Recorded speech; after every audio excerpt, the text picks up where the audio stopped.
Welcome to The Woodshed with Cody Woods right here on the Equus Radio Network. This is a place for honest talk with real stories from some amazing guests. Here we talk about life, the highs, the lows, and everything in between. From small town roots to big dreams, from the rodeo arena to the back porch, we dive into what makes us who we are. So whether you're chasing 8 seconds or just trying to make it through the day, you've got a spot right here in The Woodshed. Here's your host, Cody Woods.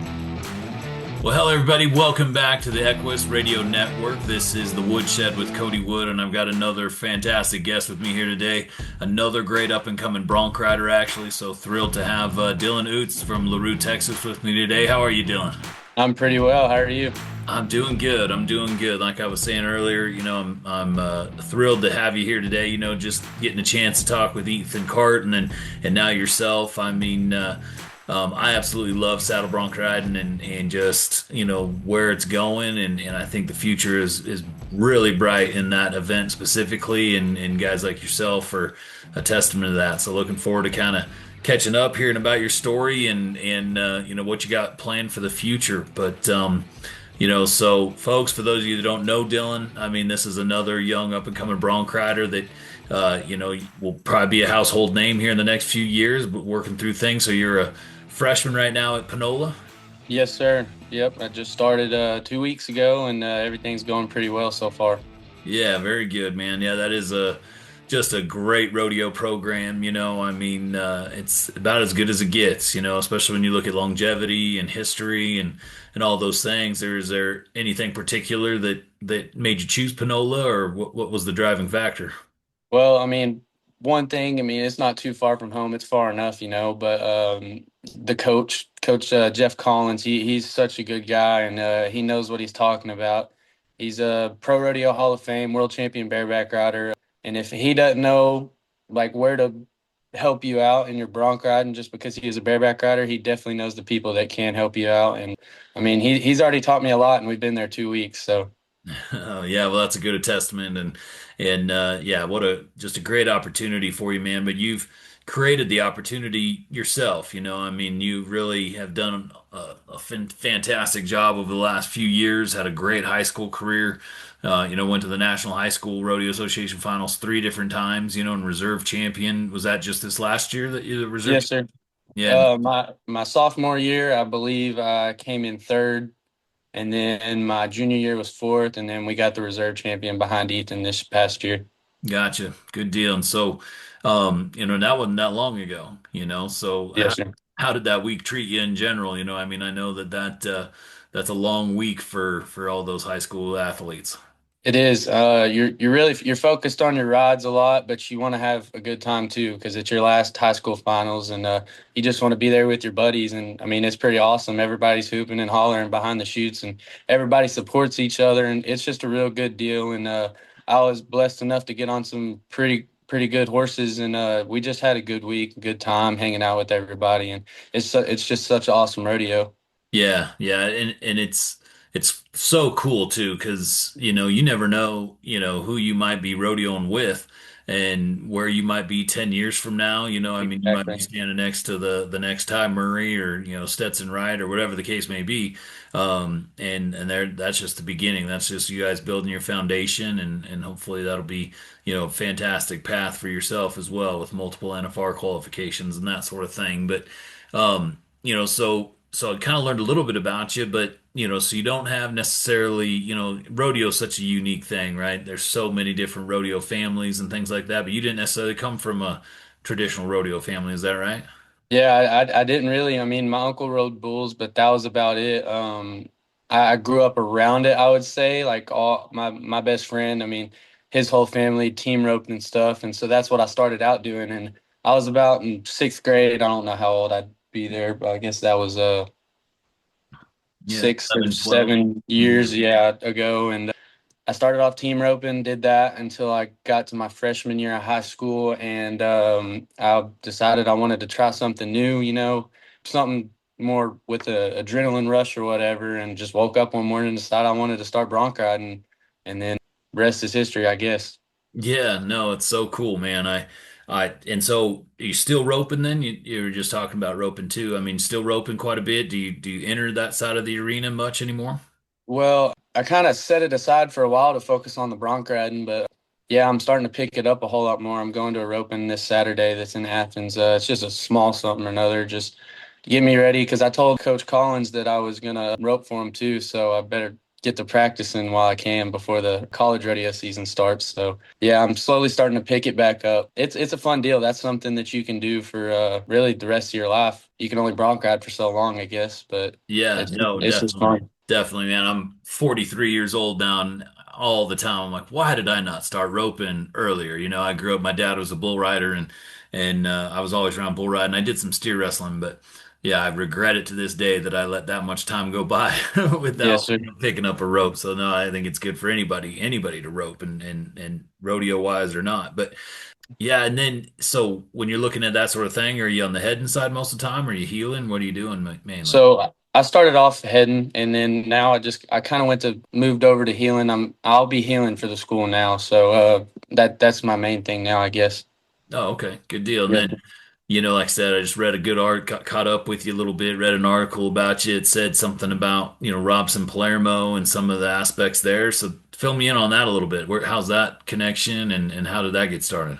Yes, sir. Really, I don't know. This was a while ago. I think I had a buddy that was roping with him, Braxton Smith. I think he was learning from Robson, and then me and Braxton went to school together. And then I got a hold of Robson, and he said he'd start giving me lessons. And man, we rope almost every day for probably a year, maybe even 2 years, and that really got me started. And then Lightning Aguilar, he's I think sitting 10th in the world in the team roping right now. Yeah. Lives probably 15 minutes up the road, and he's helped me a ton too. So I mean. I've just been surrounded by team roping my whole life. I mean, that's really what I grew up around was team roping. Yeah, when you like I said, I mean, you got some really good ones right around you, and I just Yes, sir. and I've met him a couple times, nothing crazy, but I've always just been a fan of Robson's, I mean, as a person, he just seems to be such a great person and I love the conversation of, whether it's football or bull riding or whatever, but who's the best to ever do it that didn't win a world title or whatever type of question. And I think Robson Palermo's at the very top of that list and bull riding, whether it's either him or Clint Bronger or some of the other folks from the past, but you know, that's just a cool dude in general, and I just was Yeah. curious about that connection. But yeah, so when you're looking at your high school career and getting into bronc riding, I mean, looking at it from a future perspective, I mean, choosing Panola, going to the rodeo school, now you've had the successful high school career. I mean, what are you looking to get out of the next year, the next 4 years? What is that looking like for you? Well, I just bought my pro rodeo permit, and so we're kind of getting started going with that. But I mean, I don't see myself full like pro rodeoing with my card until I make it to the college national finals and doing pretty well there. I wouldn't necessarily say I have a plan like set straight right now because anything really can happen. But just as of now, like short term, some amateur rodeos mixed in with some small pro rodeos and I guess some big ones if I could get into them. But just finish out my college, get a degree in ag business, and then after that, then we'll try and go make our run at the pro rodeo world. Yeah, no, I mean, that's a perfect plan, honestly, and then like I said, you're at a place right now too. It's such a foundational part of life, and there's so many opportunities that are about to come your way, and it'll just start to play itself out, and different paths will start to be created, and you can start going down that path in itself. But when it comes to bronc riding and just rodeo in general, I mean, what has it done for you as a young man? I mean, obviously, it's created an opportunity for you to go to school and that sort of thing, but when you made that decision to start getting into bronc riding, that's a big change. I mean, it's bronc riding in itself is not easy, especially when you're learning. It's about as rough as it gets for a rodeo event when you're learning. I mean, what was that transition like going from one end of the arena to the other? Oh, it was like huge change. I played football growing up, and I mean, I never really got hurt doing anything. And then I started bronc riding, and then it was just broken bone after broken bone. I broke my back twice, my knee, leg, ankle, whatever. I think I've broken almost every bone in my body, but it was worth it. Looking at it now, I mean, I'm still learning, and I'm still bucking off horses that I don't need to be bucking off of, but it's part of it. Everybody does it. I'd say the biggest thing that I've gotten out of bronc riding is the relationships with everybody that I've met and seen and talked to, and just really just everybody I've met and the people that just awesome rodeo family. Yeah, there's a lot to be said about it. People use that term a lot, rodeo family and whatever the case may be, but man, it is so deep and so different. Like I said, what other sports, I grew up, played football, wrestled, that sort of thing too. And you do have obviously special relationships in other sports and things, but there is definitely something different when it comes to the, term rodeo family and those relationships that are created because it truly bonds you. And I don't know if it's the sport itself, and some of the, whether it's the dangers of the aspect that make you bond a little bit closer, and obviously the travel in itself and the overnights and the those experiences, I think are unique versus other sports and other lifestyles. But yeah, that does because you'll carry that with you for the rest of your life. Like you're saying with the folks that you're with there at the national high school finals, and then you'll see each other grow, and it's going to be such a cool process for you to play that out. Next thing you know, you'll be on the back of the buck and shoots there in Casper, climbing down on one at the CNFR, and so who knows where that might take you, but that's pretty exciting in itself. I mean, so bronc riding, when was the very first one you got on? Just out of curiosity, how old were you? What grade were you in? It was my freshman year of high school summer. So like going into freshman year, I think I was 14 and I'm 18 now. I turned 19 in November. So I was 14 years old when I got on my first horse. Yeah, that's Fucking so. horse. Yeah, because that's the thing. I think a lot of non-rodeo people. So just so you know, like here on Equus, a lot of the folks that are here on Equus, are either East Coast. A lot of people in Europe, might have some equestrian stuff. But in saddle bronc riding, when you see it done so well and so smoothly, it almost looks easy. Yes, Because sir. obviously the ranked bronc riders make it look easy, but when you're learning and you're trying to, get sat in that saddle, find that timing and all that stuff, I mean, it is challenging to learn. And so it's a testament for the guys that make it through that beginning part, and when, how many horses do you think you were on before you really started to feel good, starting to feel it click? I'm gonna say probably anywhere from the 100 to 200 range. The Yeah, there first you the go. first 100 horses is a blur. You're not gonna remember anything at all.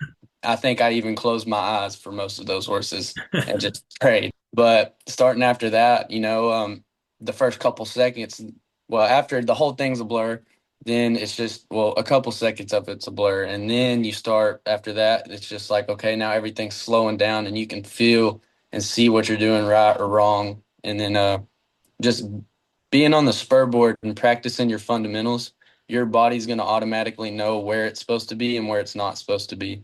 Yeah, yeah, that's a good point. I haven't been on, obviously I haven't been on a spur board myself very much, maybe once or twice, and it was a long time ago, but it is so nice to have something like that where you can recreate that feeling. Is it fairly close? Like Well, actually, I have a bucking machine at the house, and I feel like it bucks harder than some of the horses that we get on. We have a bucking machine at the school too, and it has different settings or whatever, but I wouldn't say it feels close. Like you're not necessarily trying to ride a horse on the spur board. You're trying to work on what you're doing to the horse, if that makes any sense. yeah, definitely. Definitely. No, that's Yes. makes perfect sense. And I think another testament too, and for those of you listening and whatnot, and I hope, like I said, one of the greatest things and one of my number one goals in life, right, is to create more rodeo athletes or, more people buying a horse or buying a cowboy hat in general at a bare minimum. But, you want to do this, it takes 100 horses, Oh, yeah. where you start before it starts clicking. So don't lose faith, don't lose hope, just follow that grind because then, got to remember the other thing you said, 5 minutes ago is that it was all worth it. The bumps and the bruises and getting through that stretch was all worth it when all was said and done, and so, and now look at, the path you're on. When you look at, saddle bronc riding and, whether it's you got a lot of some of these extreme bronc events and there's just so many good saddle bronc riders right now. Not even let's just even include the bareback riding too right now.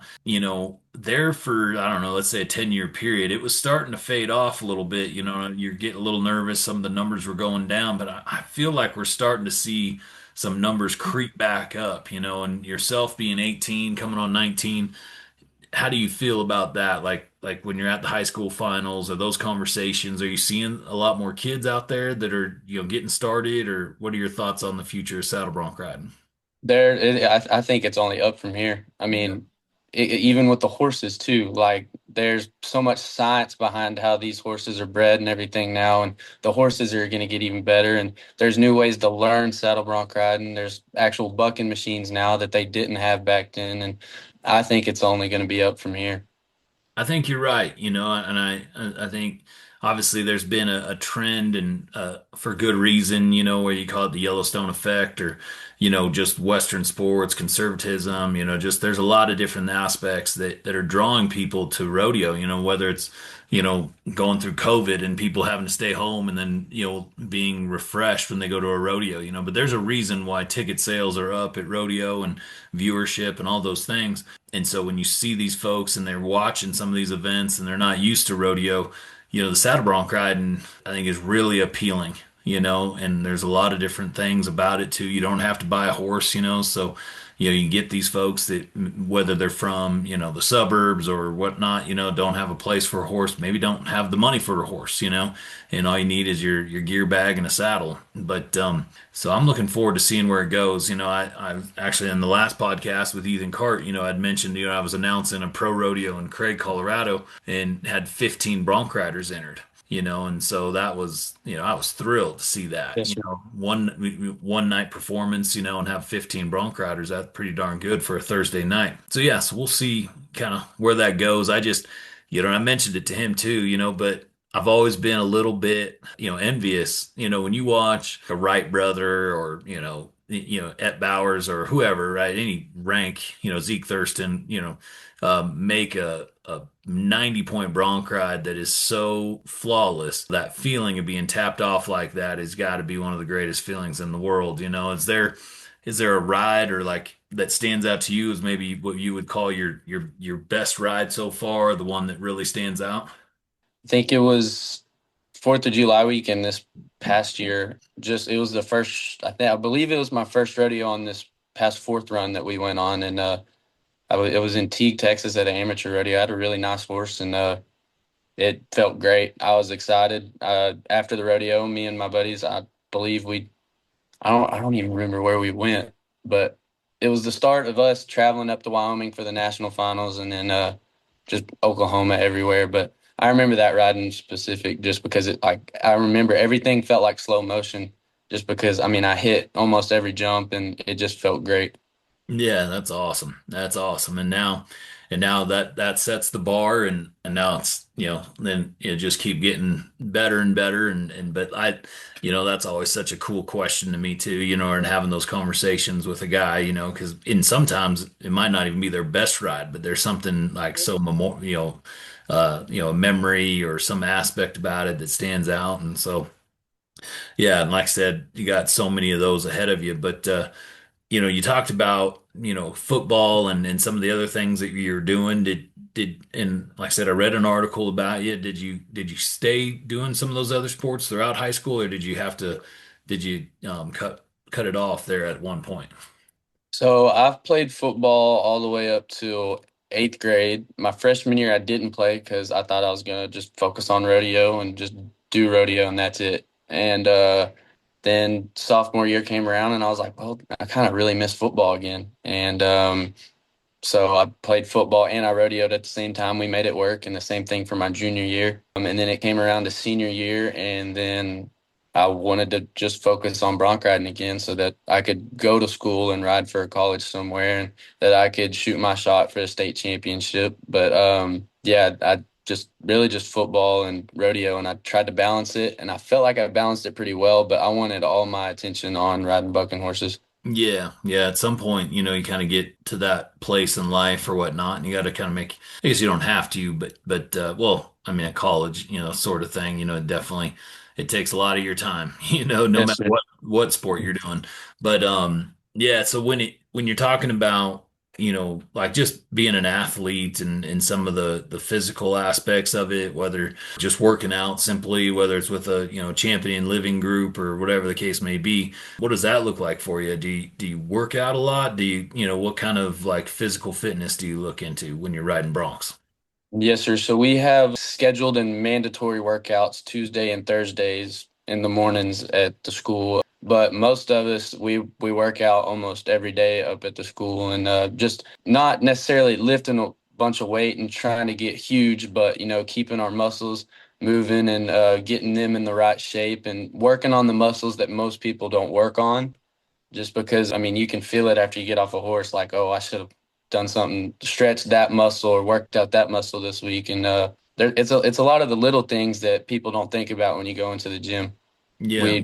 We usually work on the smaller stuff. Yeah, that makes sense. And there's a lot of different muscles that you're utilizing or whatnot in a bronc ride or what have you. It might not on a daily basis, but and that's one of the other things too. When you're back behind the buck and shoots, I don't think a lot of people would realize if you're not back there or in the rodeo world.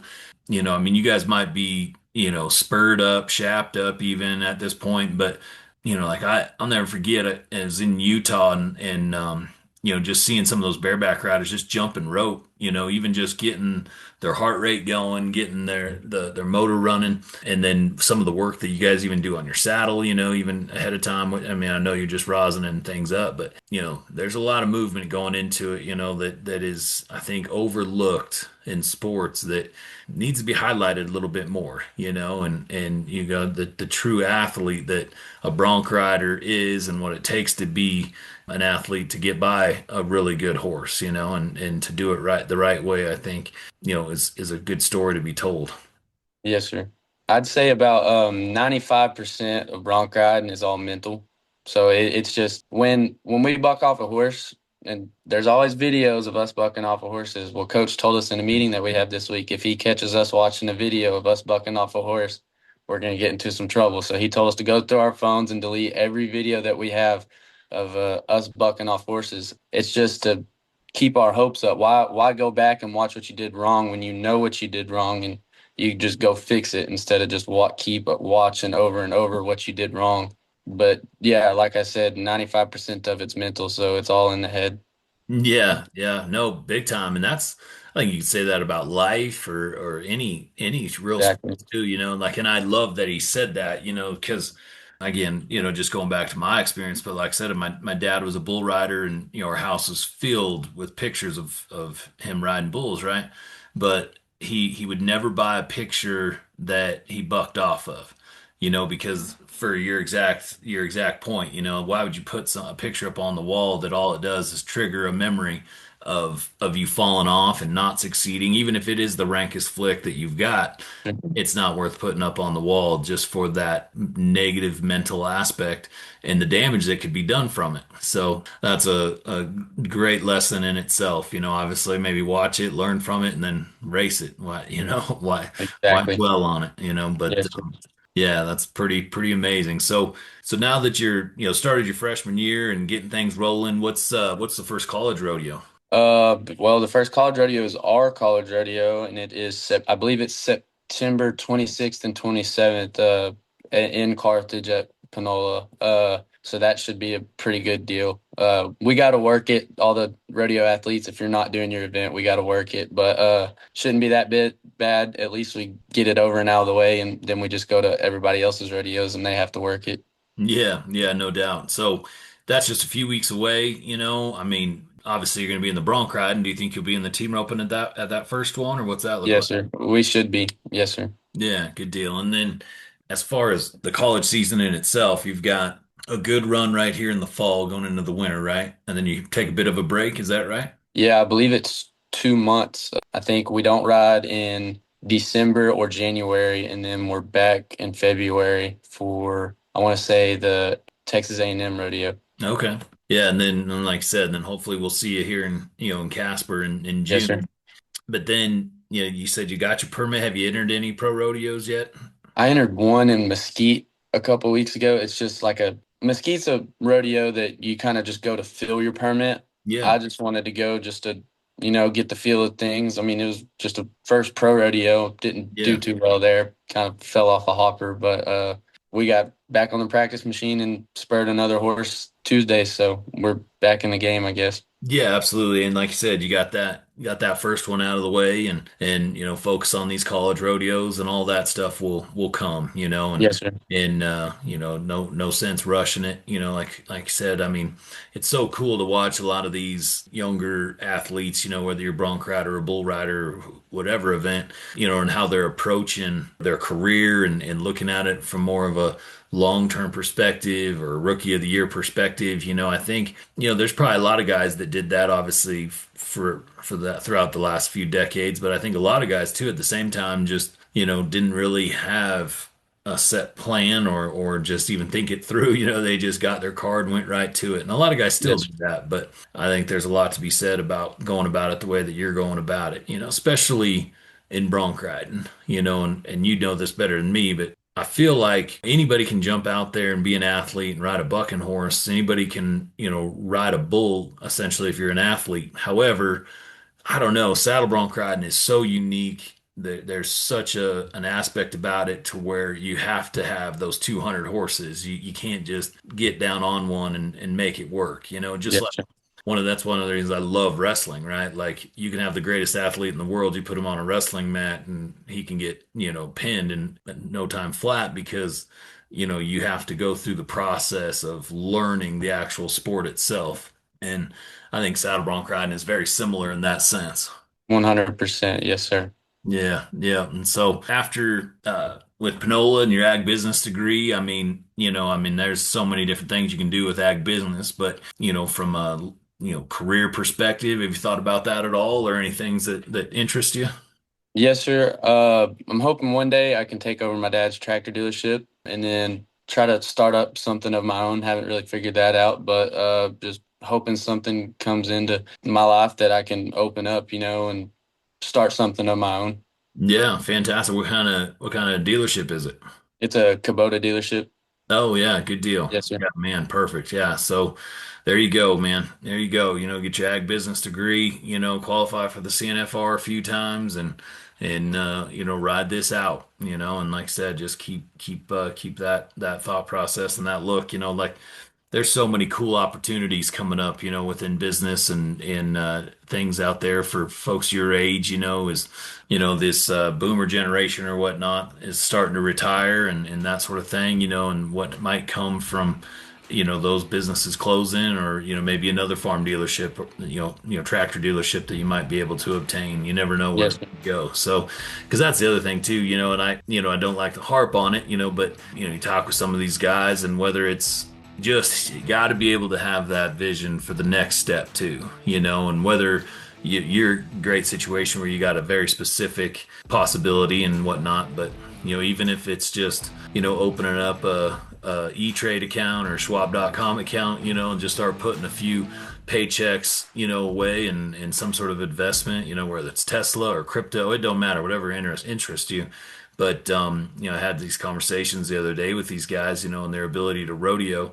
If they would just put a couple of those paychecks in a certain spot, at your age, oh boy, you could really set yourself up to be, Yes, sir. in a really good place in life. But I sure do appreciate you chatting with me today, Dylan. I mean, definitely be keeping an eye on you and your success here throughout this year. I'm just up in Cheyenne, and I don't get a chance to go to the CNFR much because of my own, rodeo schedule, but really wish you the best of luck, and just go all out, man. Do Well, whatever. thank you. Thank you for having me on here. Yeah, no, and like I said, maybe right after the fall season, beginning part of the spring season, would love to have you back, man, and Yes, sir. keep an eye out for Dylan Ouzts. I mean, from a bronc riding perspective, man, you've got a great foundation. You're going places. So Thank you. yeah, so thank you for being here with us today, folks. This is another episode of the Woodshed with Cody Wood. We're here with another fantastic up and coming bronc rider, and keep an eye out for Dylan Ouzts. And for right now, folks, we'll see you at the next one. Thank you for joining us. If you enjoyed the podcast, let us know. Contact Cody Wood at cody@equistelevision.net. Thanks for listening, and join us every week right here on the Equus Radio Network.